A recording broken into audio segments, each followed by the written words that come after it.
పువ్వు పుట్టంగానే పరిమళిస్తుంది అన్నట్టు ప్రభుత్వం కథ తెలియదా? ఇంకేమన్నా వీళ్ళకి టైం ఎక్కడిది? వీళ్ళు ఏం చేస్తారు? చివరి 6 నెలలు అయితే ఎలక్షన్ అయినాయి. దీనికి ఉన్న టైమే 2.5 ఏళ్ళు. ఈ 2.5 ఏళ్ళలో వీళ్ళు చేస్తారు, మనం బతికి ముందర పడతామా? అందుకోసం ప్రజానీకం, మేధావులు, తెలంగాణ ప్రజలు దయచేసి అందరూ ఆలోచన చేయాలి.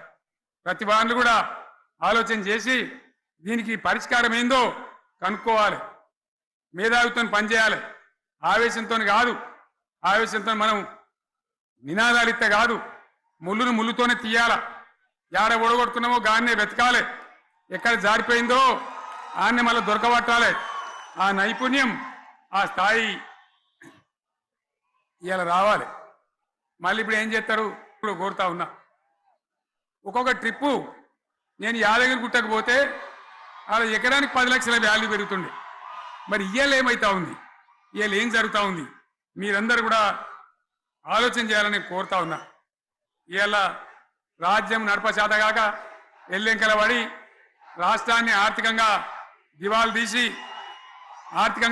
తీసి పిచ్చి పనులన్నీ వేసి ఇవాళ అడ్డం పొడుగు మాట్లాడుతూ ఉన్నారు.